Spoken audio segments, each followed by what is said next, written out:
Ridiculous Crime is a production of iHeartRadio.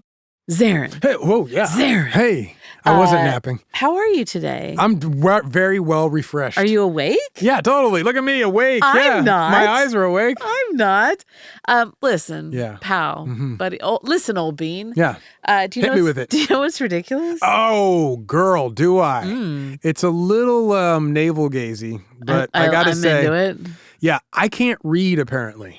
Oh, really? Yeah, that's ridiculous. Like, here I can't am. either. It's really late in my life to learn that I can't Twinsies. read, but Yeah. I can't read because last week I was telling you about those baseball players that look exactly alike. Okay. Right? And Oh, with yeah. the red hair, the beard. gingers, Yeah, yeah. the gingers, and their last name was Feigl. Yeah. I got that part right. Okay. First name, not Brad. What is it? Brady. Apparently, Well, I read enough letters, like 4 You're like, I letters, get 5 it. letters. What's the It's a difference? blah, blah, Brad, blah. Brady, The rest is just- Bradabra, whatever. It doesn't matter. I call him bruh. So I apologize to both the Brady Feigls. Okay. And they're and not all Brad. Brady's everywhere. Yeah, well, not all of them. There's a couple I some leave I- out. some are like, they get "Arr." exemptions, like, They're you know Brad. who you are and you They're- know what you did. They're Brad for days. Yeah, so there you go. And then also one of our listeners, a cat named Richard Moore, wrote in and said that, when Zaron tells Elizabeth what's ridiculous in this episode about that one, did those 2 minor league ball players ever get their respective parents together just for fun? Oh. No, not that way. I think to have them sorted out, where were you on that night? Yeah, I know, but genetically they're not the same, right? They share no genetic similarities. Yeah, I know. What if it's get the parents together and find out if it's some sort of government experiment. Are they robots? I always like the idea that God only has so many faces and just I got He's bored. I ran out. Here you go. You get the Pulled him out of the wrong 1082. There you go. That's ridiculous, right? That is ridiculous. Do you want to know what else is ridiculous? Yes, please. Filming cameos. What? What?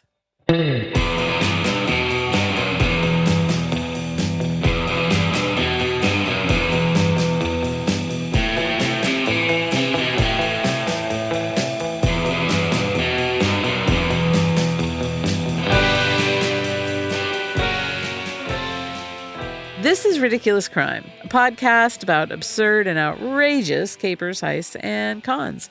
It's always 99% murder-free, and you know what? 100% ridiculous. I know you heard that. I know you did. Sweet baby hotcakes, have I got one for you today, Zaron. Really? I love baby hotcakes. Oh, my goodness. Especially sweet ones. Con artist, scammer. Yeah, I love con artists. Yes, and we both scammers. do. Check. And part of the thing about them is that they're shameless. Yes. They will say absolutely whatever it takes to get what they want. To move forward, yes. Right here is a case study in just that. Really? Saying what people want to hear, knowing an audience and working it. Okay. And then being super audacious in how you take and use the scammed money and power. Huh. So this is a Mount Rushmore level scammer? Oh, yes. Okay. I should not, but I love this guy. Ooh, Yeah. conflicted. He's terrible.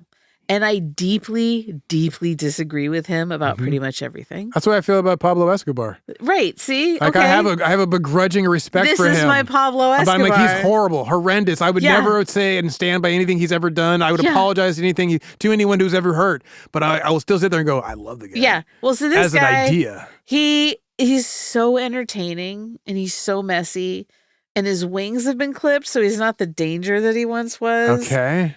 Zaron, I want to tell you all about disgraced former congressperson George Santos. Oh my God, we're going there? We're going there. We're going to the mountaintop? You're taking me to the mountaintop, George Elizabeth? Santos, baby. Oh my God. I want to tell you. The air is already getting rare. He was born Yes. George Anthony DeValder Santos, July 22nd, 1988. DeValder. So he really is Brazilian. Got one of them German names slid in there. Right. Sneaky. Yeah. In Queens. He was born in Queens. Oh, that's a borough. His family is... Spider-Man's from there. Spider-Man?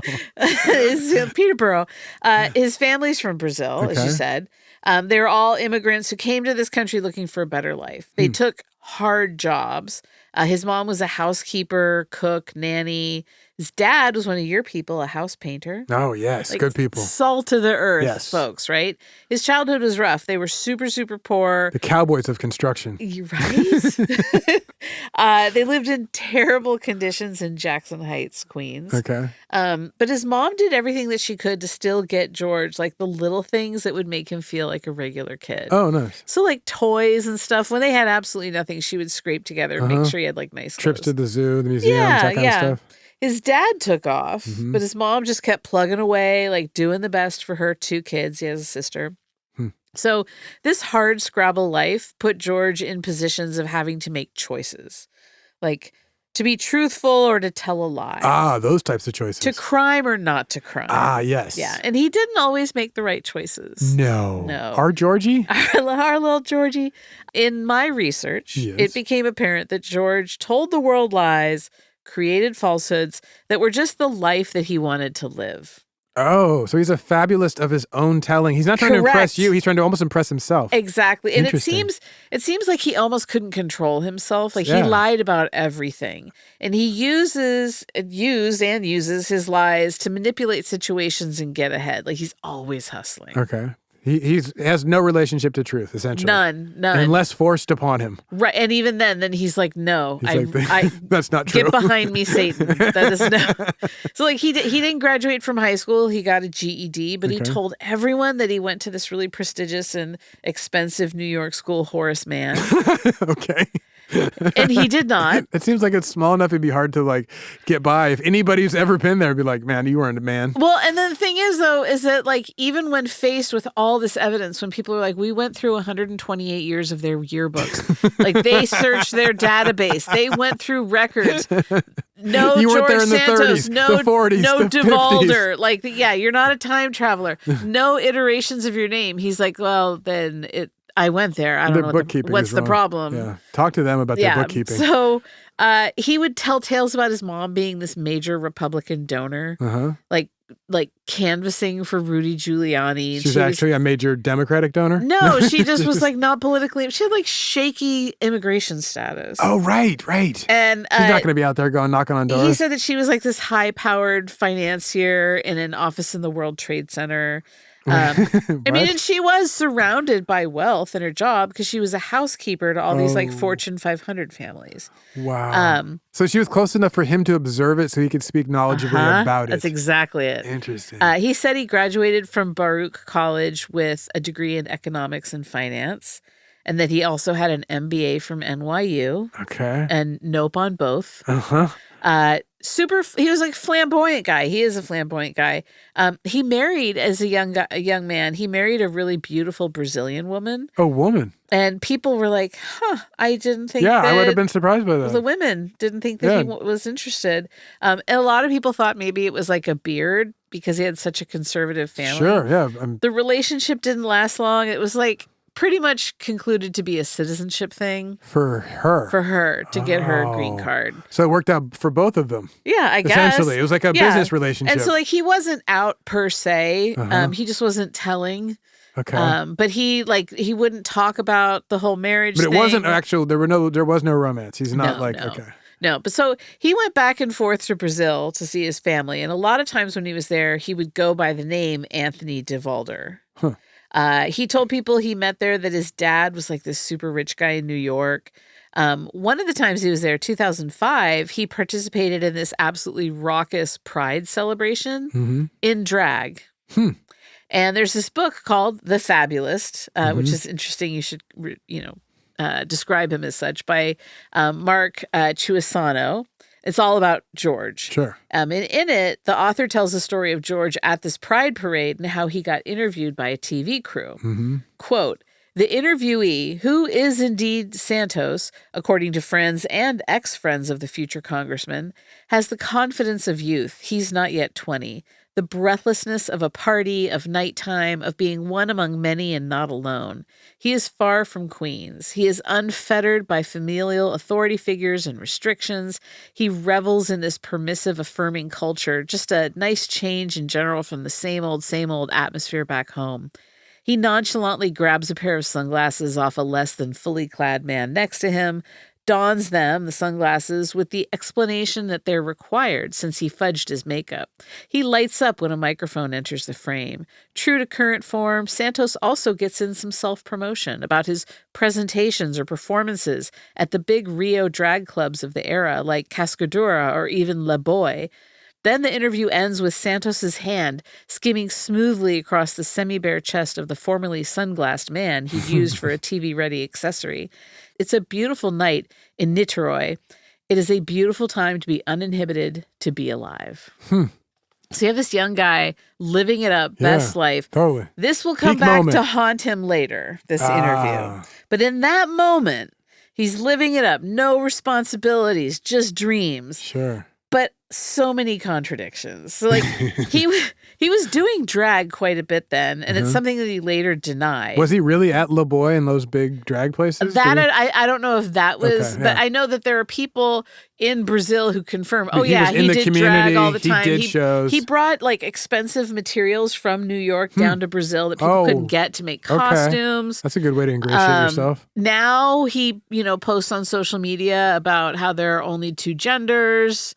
And is very gender traditionalist. Pretty far on the needle flip. Well, but the thing is, needle sweep, I guess. His whole family were big Bolsonaro fans in Brazil. I could see that. Latin American politics. And he was, is, even though Bolsonaro, total homophobe. Yeah. But it's the kind of contradiction we'll see a lot of with George. Yeah. Their idea of conservative politics doesn't quite align with ours. I mean, it may seem like it, but it's a different. Yeah, but like when I'm not excusing Bolsonaro or saying that he's not. But I mean that the people who choose the people that they're voting for, they're not thinking themselves, I'm a Democrat or a Republican the way that we might think of those categories. You would just think that if someone was so just violently homophobic like Bolsonaro, you would think he wouldn't support You would him. think, yeah. But that's what I'm trying to say is that they look at the material politics different. Right. So George did other stuff in Brazil. He stole a checkbook and committed check fraud. That was in 2008. He confessed to the crime, but then he fled the country. And he was actually a fugitive for that until 2023. From Brazil and check. Oh, George, yeah. Back in New York, though. So now you can't go home or go back to exactly. Brazil. And so he's back in New York. He keeps plugging along. He had a gig at the Dish Network call center. Okay. And he lied to all these people there about how he came from this wealthy Brazilian family. And they're like, well, then why are you working in this call center? Either way. Does your family not like you? He got another job working for a company called Hotels Pro. I'm not really sure what that is, some sort of booking technology thing. He actually moved to Florida for a little bit and worked for them there. Then he went back to New York and he got a gig at Link Bridge Investors. It's some investment fund firm. If you say he so. would later say that he was a vice president there, but he was not. He was a freelancer who worked on commission. Vice president. In January of 2020, he got a job with Harbor City Capital, and that's a Florida-based investment firm. Okay. He was their New York regional director.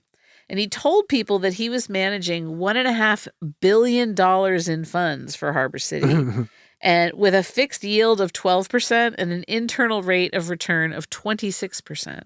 Wow. Does that sound shady? No, Elizabeth. That sounds completely above board. Zaron, it was shady. No, this is why I'm no good at But this. it wasn't all George on that one. The SEC would go on later to file a civil suit against Harbor City. The whole company? For running a $17 million Ponzi scheme. Oh, so they're all George Santos. He got a job with a Ponzi scheme. Yeah. He's like, I know It real. was just- Real recognize real. Exactly. Or fake recognize fake. However you want to put it. Luckily, they let him go from the company before the chips hit the fan on that one. Oh. Yeah. So, but it was, he left, they got rid of him because he was involved in something else. Something that was taking up more of his time. What was that? Politics, baby. Oh, right. We had to get to that. So George had announced in November of 2019 that he was running for New York's 3rd congressional district as the Republican candidate. Mm-hmm. This is like Long Island, northeastern Queens. It's a pretty good Democrat, solid blue district. Affluent suburban voters, but they're So why run for that district? Yeah, basically. His opponent, Thomas Suozzi, incumbent Democrat, was like a moderate voice for the Dems, running for his 3rd term. So this is kamikaze mission. Sure. So George, somebody had to run. Oh yeah. Why not George? Why not me? So George, he runs on this conservative Republican platform. Okay. He's all about Donald Trump and MAGA, lower taxes, hardline immigration policies. support for Israel, opposition to abortion and LGBTQ plus curriculum in schools. Okay, he's going down the list so far. And don't forget, at this point, he's totally out as a gay man, but whatever. He had come out of nowhere. Nobody really knew him. And he wasn't deeply entrenched in local GOP politics. So party officials later said, well, we're like, no one's interested in running. Like you said, like no one wants to do it. COVID's going on, Yeah. But here's George. He hands them this phony resume full of all the information that they wanted to hear. He told them the story they wanted. Totally.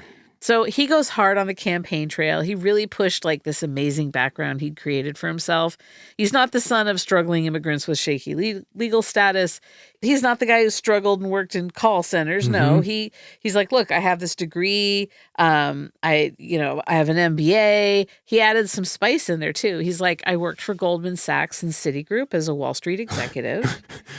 He said that he was Jewish and descended from Holocaust survivors. Wow. He said that as a finance bro, he lost 4 employees at the Pulse nightclub shooting in 2016. Oh, wow. If it's a tragedy, he's attaching himself? He said that he ran an animal rescue charity that saved 2,500 animals. Wow. Did he lose both of his parents and 2 step-parents when 9/11 fell? Well, hold your horses really? there. So he said all these things, no one bats an eyelash. They just said, wow, cool. So he said, like, look, I don't make a whole lot of money. $55,000 a year. And it's based on like commission-based work. Okay. He was not going hard. This is for his federal election. Oh, wow. This paperwork. Not going hard on all his big baller Wall Street claims at this point. His campaign raised about $300,000, which is like a pretty small amount for a New York district that's competitive. All right. Election night, November 3rd, 2020, votes are tallied. He loses by 12 percentage points. Huh. And that's actually closer than everyone expected. Yeah, totally. I would have thought it was been like 20. So the Republicans are like, wait, we may have a fighting chance for a rematch in 2 years, 2022. But George wasn't looking to 2022. He was living full on 2020 because he refused to accept his loss. He said that the vote totals had been manipulated. Okay. And he started pushing for a recount. But that costs money. Yes. And he figured he would be like, half of the Democratic ballots are bogus. And the National Republicans are like, we're not going to fund this, but we like the cut of your chin. We love the energy. I love this. Did you know that he went to Trump's Save America rally at the in D.C. on January 6th? I'm just going to go ahead and say, no, I did not. Yeah, now you know. I told you I disagree with him to my core. Yeah. He's quoted in all these places as saying that like Trump was energized, gave a great speech, was, quote, at his full awesomeness. Full awesomeness. And we know what happened after that, quote, great speech, right? This pizza party? Violent mob. They're just tourists, Zaron. Right. Insurrectionist mob attacked the Capitol, disrupt the counting of the electoral votes to formalize Trump's loss, called for the death of the vice president, took dumps on desks. The whole bad nine. Pizza party. Very bad pizza party. Like the worst you could go to. Pretty much. So later, George told people that he was only at the speech and not in the building. And he called January 6th a, quote, sad and dark day. And then he's like, yeah, Biden won. Old finger in the wind, George. Oh, 100%. So I told you the local press, like they barely investigated George's background or personal claims. Yeah. He's not going to win. The He's going to go away. Democrats did no oppo research. Once again, why waste the money? Seat's safe. Yeah. So his secrets never came out at this point. And then come to find out, redistricting slightly changed New York's 3rd congressional district, and it made it more favorable to the GOP. And George used this momentum and his connections from his 2020 run to launch his second campaign in 2022. And between 2020 and 2022, he drastically inflated his resume, his income, his personal narrative. Like he doubled down on every lie he'd ever told, and was just like, look, they didn't check then, they're not going to check now. Let's take a break. When we come back from these ads, I'm going to tell you about this 2022 race.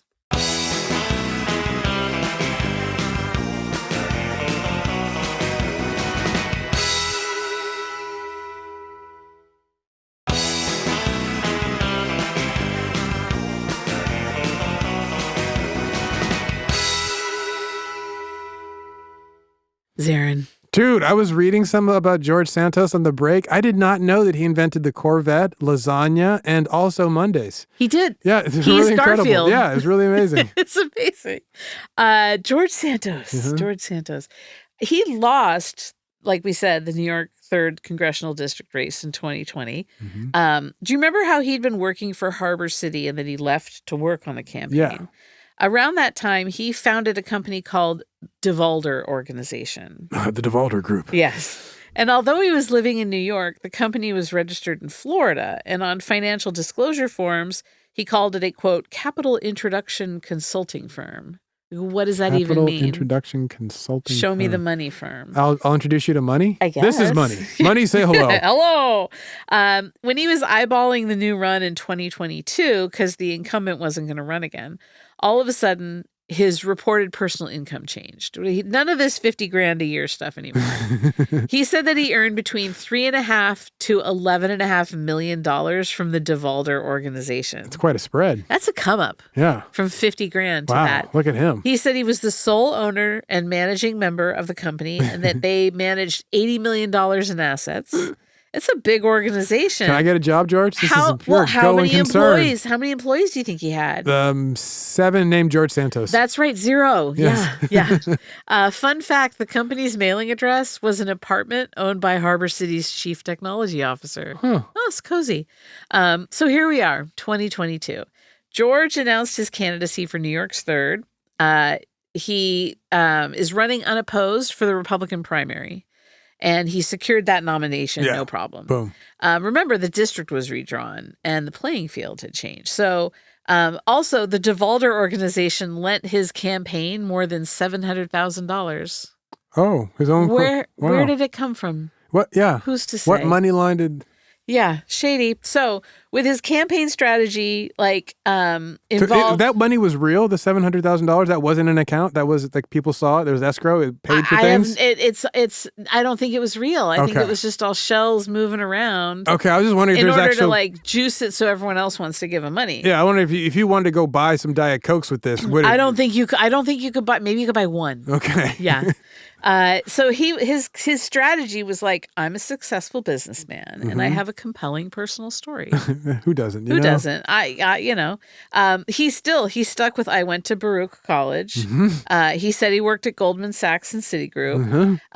Had that successful company, the Divalder organization, that just in 2 years' time, Shazam. Saving all the animals, 2,500 animals. And to be a successful, solid candidate, in 2020's America as a Republican, you got to bend the MAGA knee. Yeah. And he was all about it. He did fundraisers at Mar-a-Lago. Okay. And it's like his dream scenario. It's tacky as hell. It's filled with rich folks, everyone lying their asses off. It's perfect for him. I don't imagine you do, but how does that work? Do you give them a 10% of the cut and they let you come in and run a fundraiser? I think so. It's got to be where part of Just it goes to the room? national committee. And Yeah. I think they take a cut of it. He went hard on a few issues. Despite masking up and getting vaccinated himself, he was anti-mask and anti-vax. I love that move. He called abortion barbaric and compared it to slavery. Okay. He was against any LGBTQ plus content in schools. He called that grooming. Really? Yeah. He said police brutality was a, quote, made-up concept. Police brutality.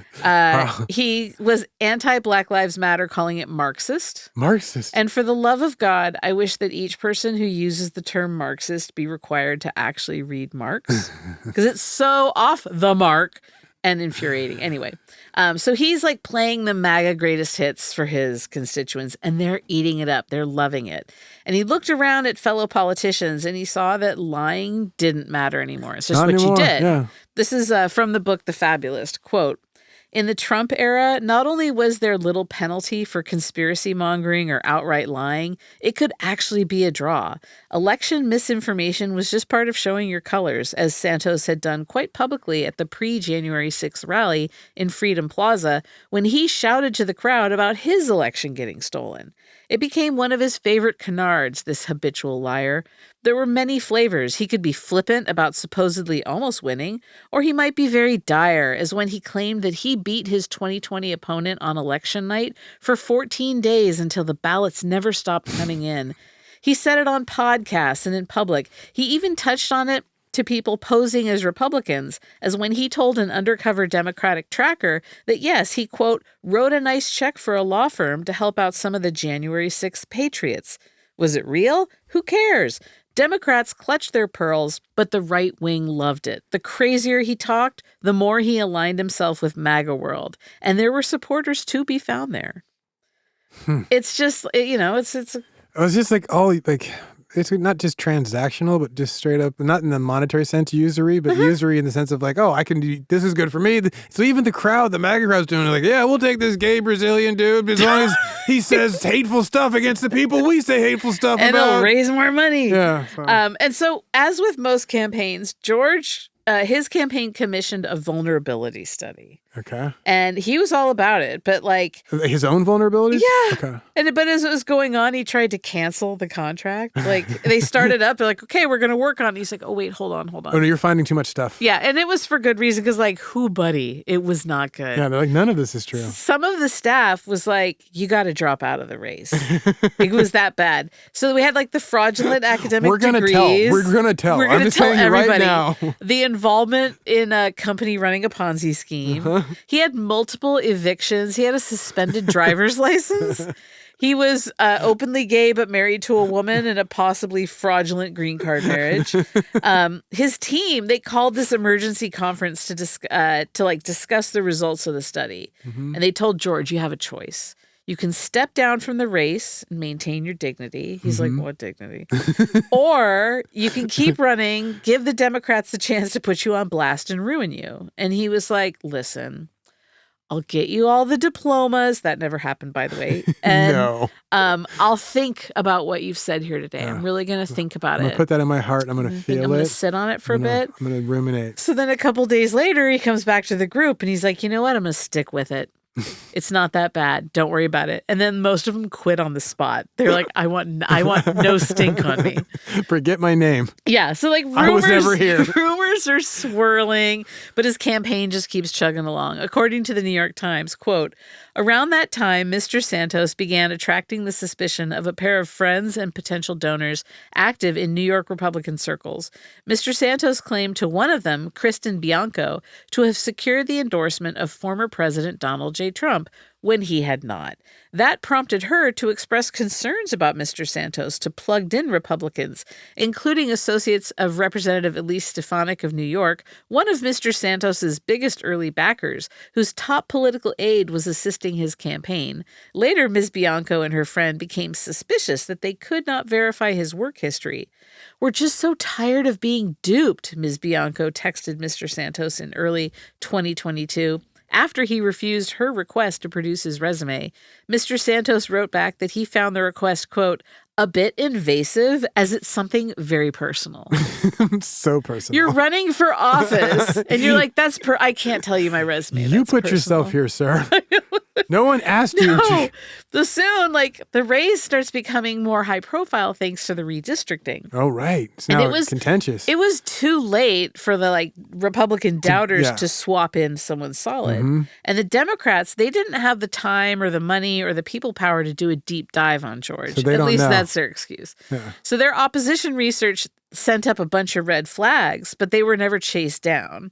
And when they went to the press with some of the red flags, they too said they were short on time and resources to chase down the story. Whoa. They're like, that's great, but you know what? We got a lot of other stuff we're working 3rd District, New York, sorry. We have no one AI hasn't come all the way into the newsroom yet, so we got one dude at a computer.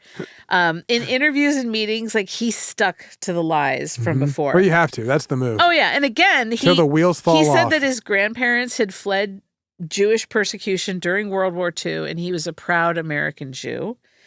He claimed that he founded and operated a tax-exempt animal rescue organization that just also happened to not exist.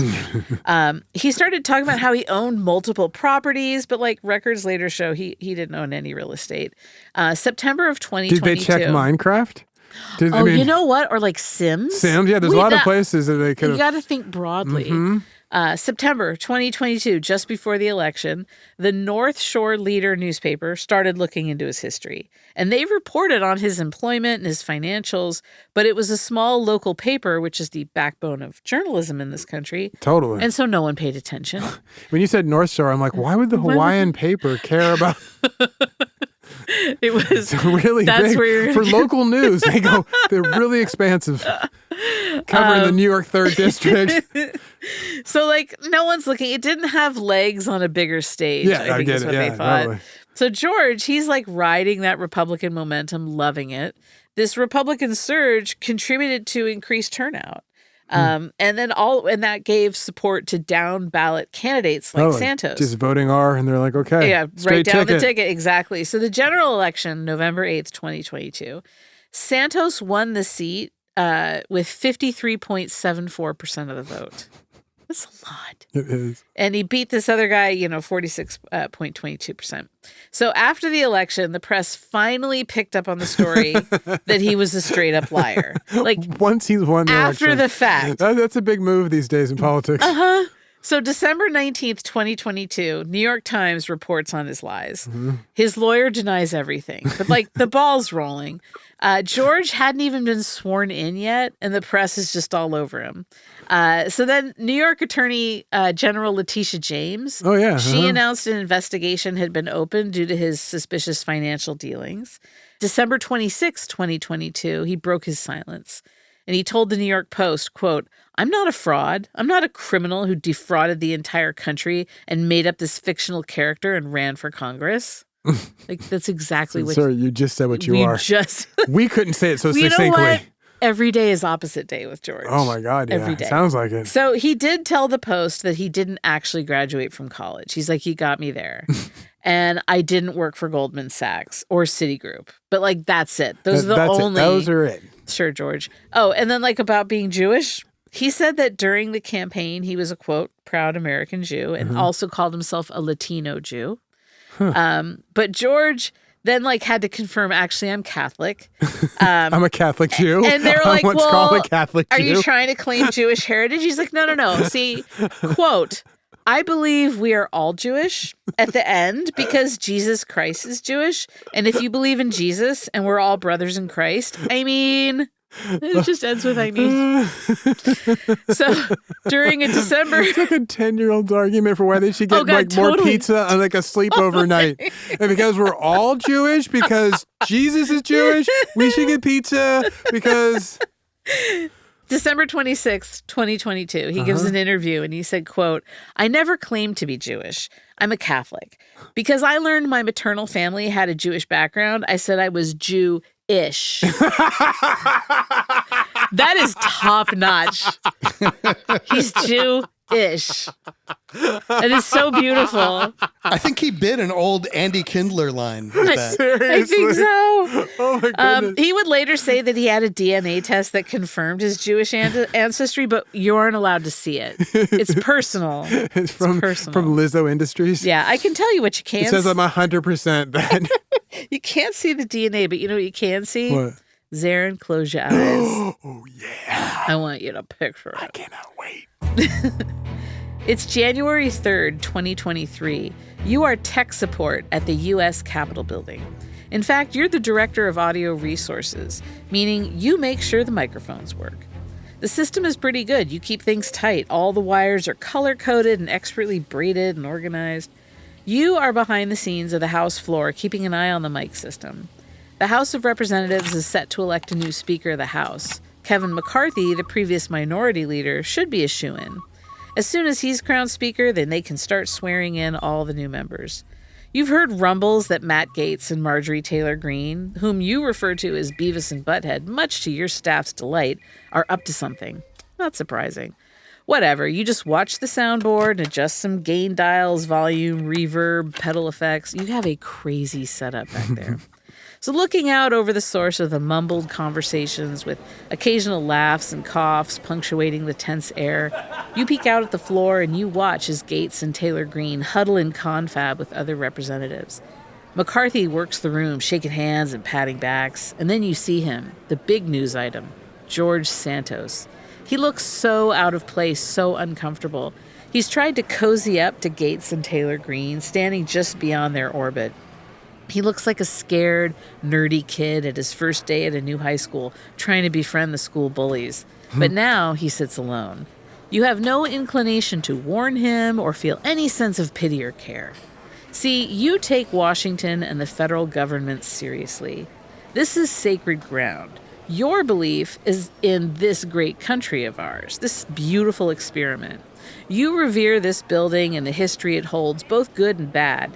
You can live in the discomfort of shameful pasts and political disagreements, but you can't live in the discomfort of watching people denigrate what you love. And lying your way into office is denigrating the institution. It's insulting his voters and his peers, every citizen. You may only handle the audio here, but you know you are an important part of a beautiful and flawed machine, the U.S. federal government. The government isn't something outside of the people, it is the people. You believe in the country, respect the country, and you take umbrage to this rising tide of carnival barkers and crass opportunists. They have no decorum. You, Zaron, are a dying breed. The vote begins for the next Speaker of the House.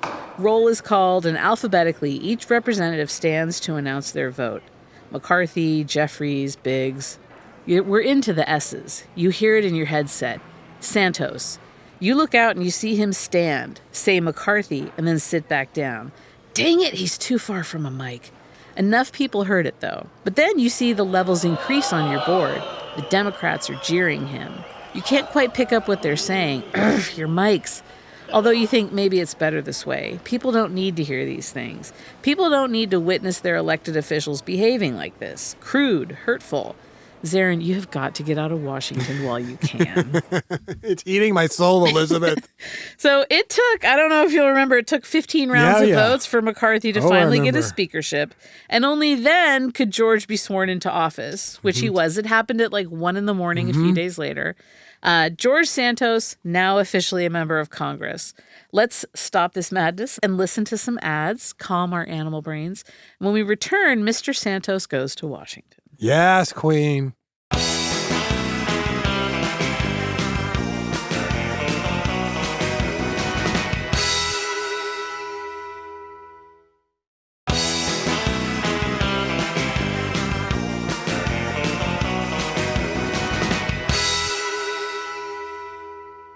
Zaron. Elizabeth. So it was on January 7th, 2023, that George Santos was sworn into the U.S. House of Representatives. 8 days later, 4 Republican New York congressmen called for George's resignation. Wow, 8 days. 8 days. The chair of the Nassau County Republican Party called for him to step down. He said that George had, quote, disgraced the House of Representatives, and we do not consider him one of our congresspeople. So they do have a standard. They do, on paper. I did not know that. George was like, you know what? I hear you. Absolutely not. Yes. not going anywhere. New floor. In February of 2023, the House Ethics Committee initiated an investigation into his conduct. So like a month in. Wow. And they're loath to do that. He was hard at work, though. What was he doing? That same month, February 2023, he was making legislation. He co-sponsored a bill. Oh, really? To designate the AR-15 style rifle the national gun of the United States. The national gun. He co-sponsored a bill to make wow. Like, I'm telling you, I'm like, I love him and hate him so much. But that's like, so wow. Whatever. It's clown behavior. Yes. So the truth about his lies just kept coming out, and everything gets to like this fever pitch. When it was released in November of that year, what did the Ethics Committee eventually find? Let me answer that question for you, Zaron. Here are the categories. Misuse of campaign funds for personal expenses. This is like an awards show. He diverted campaign contributions for personal use, including over $4,000 spent at Hermès. Oh. You know. Yeah. That actually seems kind of light for Hermès. I don't know. But I think, he's just a couple things. Yeah. He paid for cosmetic procedures like Botox. Oh, he got his, basically he's using campaign finance funds to pay for his Botox because he needs to look good on TV. Exactly. This makes sense to me. Yeah.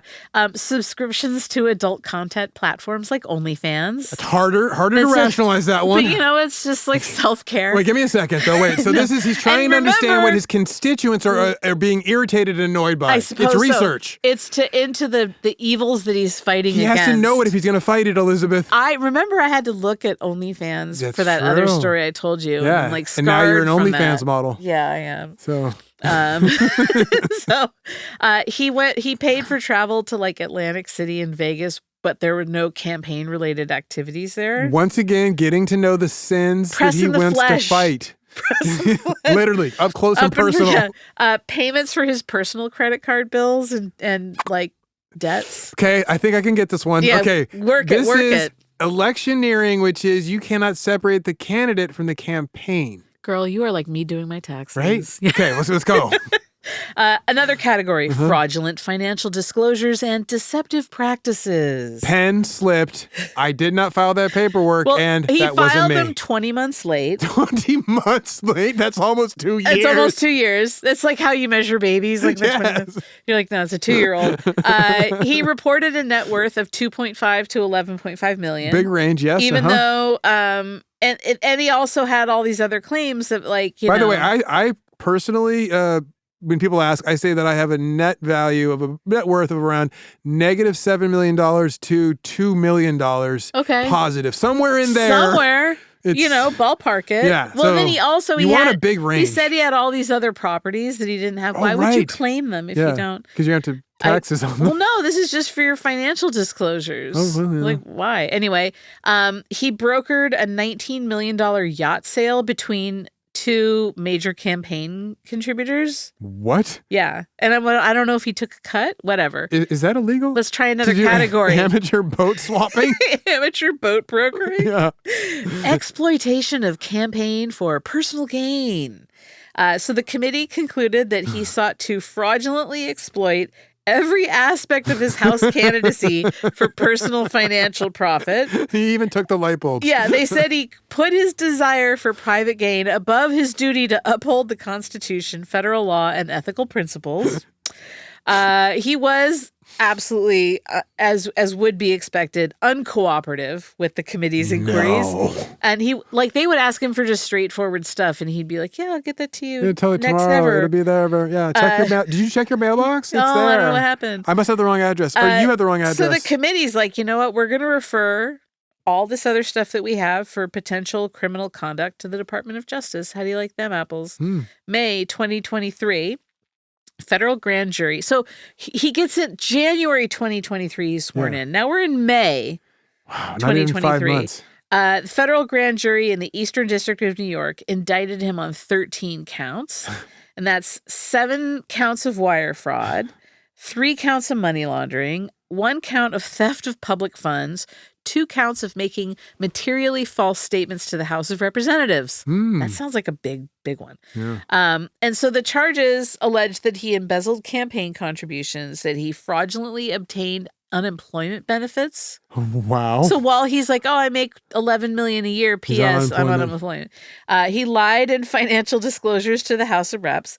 After his indictment, House Republican leadership said they weren't going to force him to resign. They weren't going to give him the boot. House Democrats introduced a resolution to kick him out, but it didn't pass. And they were actually Democrats who voted to keep him because, like, Katie Porter was one of them. Why? And her whole thing, very, like, legal scholar, was like, well, he hasn't been convicted yet. Oh. And so we can't really boot him until he's been convicted. Oh, so let the whole process, the due process. Due process, yeah. So a superseding indictment came out in October 2023. Those are always no fun. Added 10 more charges. Yeah. So now we're at 23 total. So now that's like when your friends go, let me add on that order. Yeah, but listen to some of these. 1 count of conspiracy to commit offenses against the United States. Ooh, that's like just below treason. 2 counts of wire fraud. 2 counts of making materially false statements to the Federal Election Commission. 2 counts of falsifying records submitted to obstruct the FEC. 2 counts of aggravated identity theft. What is that? Is that when you beat someone with their own like cards? It's a violent identity. And 1 count of access device fraud. Okay. So these additional charges, it was all about the fundraising reports. That's where those came out of. Yeah, they don't care about the lies. And it's the money. Unauthorized charges on campaign contributors' credit cards. Oh, he used their cards so to pay for his Botox? You can do your campaign, you can do your contribution on this card. And then he's like, then I'm also going to slip in some, OnlyFans subs. You just put down their numbers. And a trip to Sephora. Like, I don't know. Wow. So the whole time. I need this hat. This whole time that this is going on, George is still in Congress. Yes. Whole time. You know. So do you know Democrats, how many indictments are in Congress at any one given time? I know, it's insane. Right? And that's on both sides of the aisle. Oh, no, yeah. This isn't a Republican-Democrat split. No, it's way more than the general population. Yeah, the House Republicans and House Democrats both have a lot of house to clean up. Yeah, they do. Yeah. So George, he's there right in the thick of it. The Democrats tried and failed a bunch of times to get him kicked out. But then the ethics report came out in November of 2023. Over the Thanksgiving break, George got on Twitter and said that, like, look, I think I'm about to get the boot from Congress when we all get back from break. Yeah. And he said that he would wear it, quote, like a badge of honor. How is that a badge of honor? I don't know. He said that the head of the ethics committee, Michael Guest, was a, quote, pussy. And said that no one from head of the ethics committee and said that no one from Mississippi was going to push a New Yorker out of Congress. Oh, good luck with that. Boy. So he's pulling like Yankee moves. I guess. George said that it was hypocritical of the House to expel him. Well, he's not wrong there. And then that kicks off this threat of his to expose the misdeeds of his colleagues that continues to this day. Like, he's still threatening to air dirty laundry. And I say, George, do it. Do it. Yeah, what have you got left to lose? On December 1st, the House... all of his tomorrows. That's what he's got left to lose. The House voted to expel him, 311 to 114, Oof. December 1st. That's a rough one. He is the 6th member of the House of Representatives to be expelled, and the only Republican, and the only member expelled without first being convicted of a federal crime or having supported the Confederacy. Yeah, I was going to say. That's what all the other ones got it. So groundbreaking. Back in the day, people shot each other on the House of, on the floors of the House. So this is true. December 18th, 2023, he appeared on Z-Way's show. Oh, right. And if you haven't seen it, please check it out. Z-Way's amazing. Z-Way's the best. She's the most brutal interviewer. Yeah. If she asked me to appear on her show, I would immediately decline. Way more scared of her than Isaac Chotiner. Oh, she's terrifying. She would obliterate me and she'd show the world what a fool I am. But George walked right into it. Oh, yeah. He's like, let's do this. He's like, introduce me to the choppa. He pushed some of the same lies. He tried out new ones. He asked her to get paid to do it. Panders to all sorts of audiences. It's like a command performance. Yes. It's so embarrassing and so beautiful. If you love Unhinged, it's like the thing. Yeah, watch George Santos on Z-Way. After he got kicked out of Congress, he needed to make money. So he turned to the Cameo platform to generate income. You know what Cameo is, right? I do. You pay a celebrity to record a personalized video for you. Yes. And they're generally like priced according to level of fame. So George originally priced his personalized video messages at $75. But then like the demand was huge. So he quickly upped the rate to $500 a pop. Oh, wow. And he said that he sold over 1,200 videos. And then he started telling people that he'd earned more than $400,000 from the platform. And at one point, he said he was making over $80,000 a day from Cameo. A day.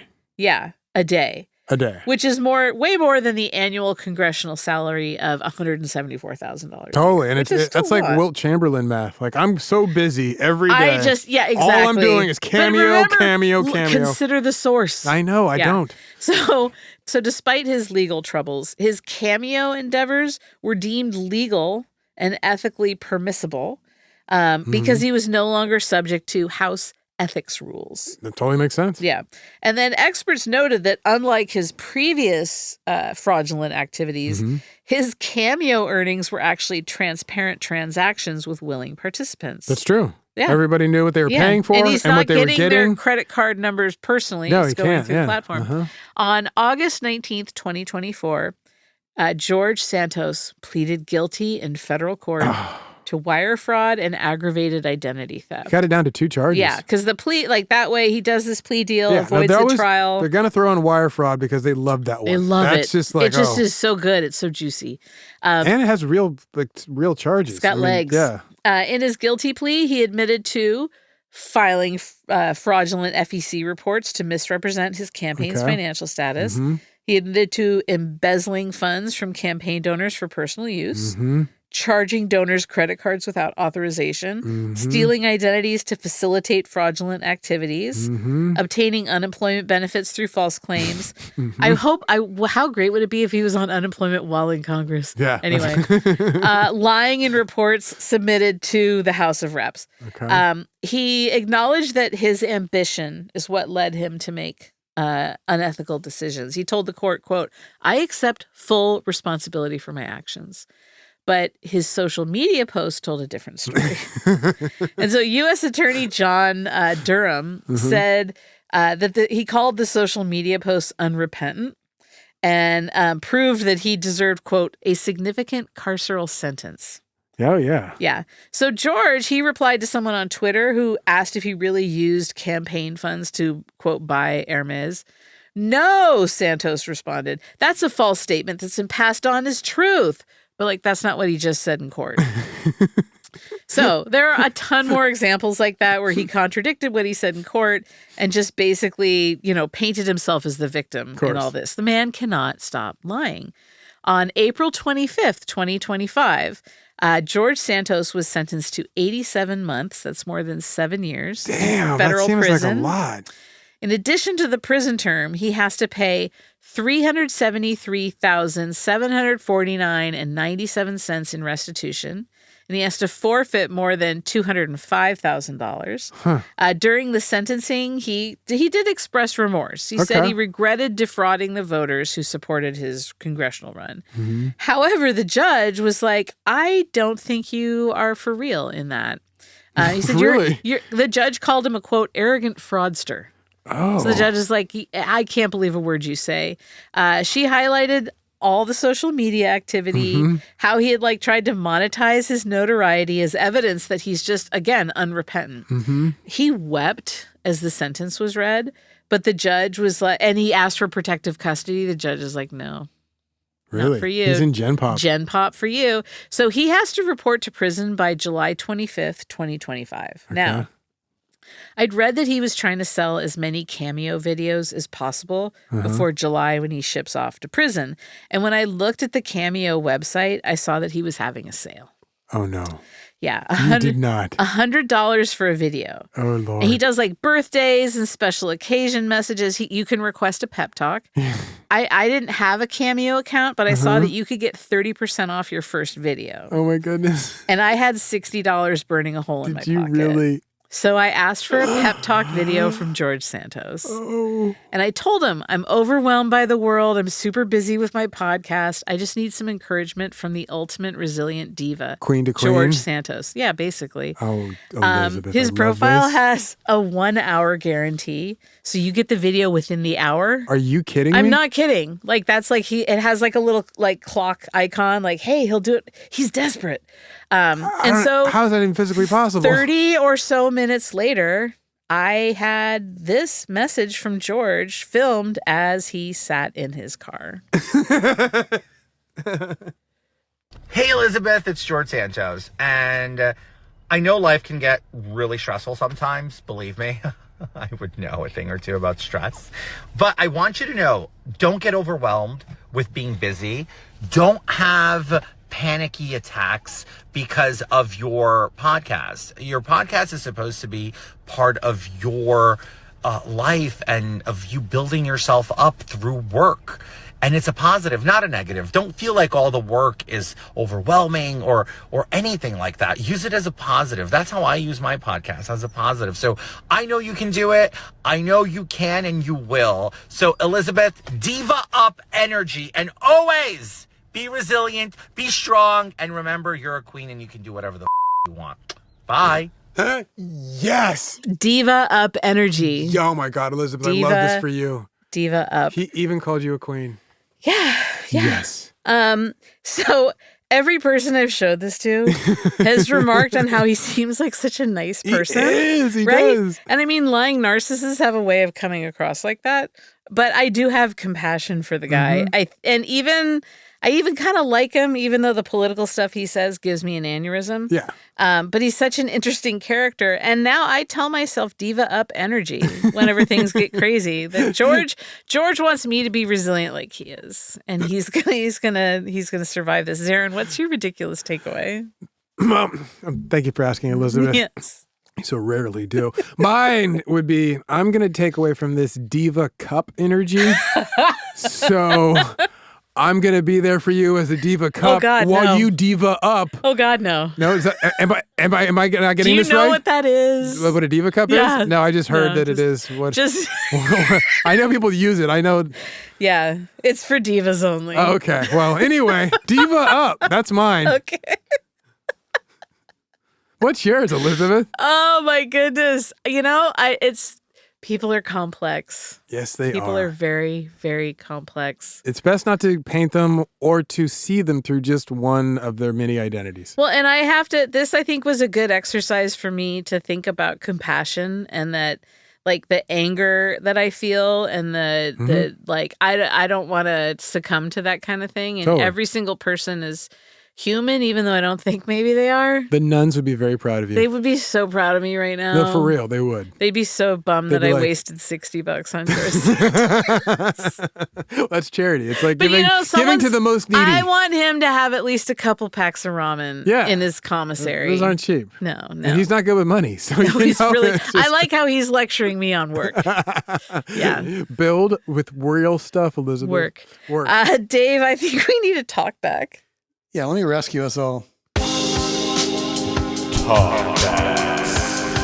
my God, did he just say that? OMG. Hi, this is Carol. I love your show. I bought the merchandise, so I have the mauve sweatshirt that says, "Who knows who cares?" And on the back advertises the podcast. But you all make me smile and laugh. And that's so important in these current times.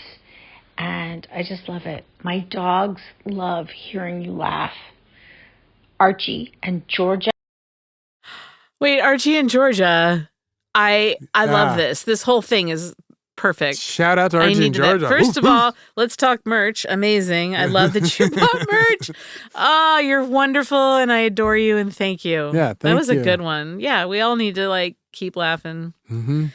Even though I think I just made a lot of people mad. That's okay. Well, I'm just trying to point out I'm good at that you are not in any way advocating anything about the politics but the person. So if we're focusing on the person, I think that he is an interesting character. Well, and we've said it before too that anytime we talk about someone on here, we're talking about the things they do, not the actual individual, we're laughing at that. And everyone is also just a few bad decisions away from becoming a political candidate in the New York's 3rd District. There's that too. That is the worst decision anyone can make. Oh, that's it for today. You can find us online at ridiculouscrime.com where the merch lies. We can also be found on Blue Sky and Instagram. You can email us at ridiculouscrime@gmail.com. You can check out YouTube, like and subscribe, as the kids say, to Ridiculous Crime Pod. See how I cut myself off That was there. good. And then please download the iHeart app. Leave a talk back like that sweet one. Whatever you do, reach out.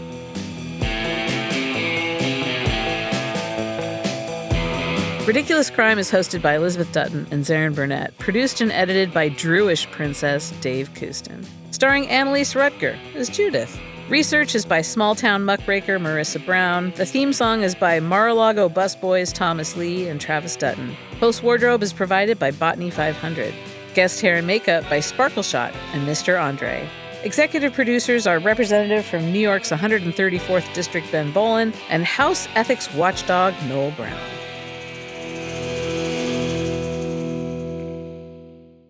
Ridiculous crime. Say it one more time. Ridiculous crime. Ridiculous Crime is a production of iHeartRadio. For more podcasts from iHeartRadio, visit the iHeartRadio app, Apple Podcasts, or wherever you listen to your favorite shows.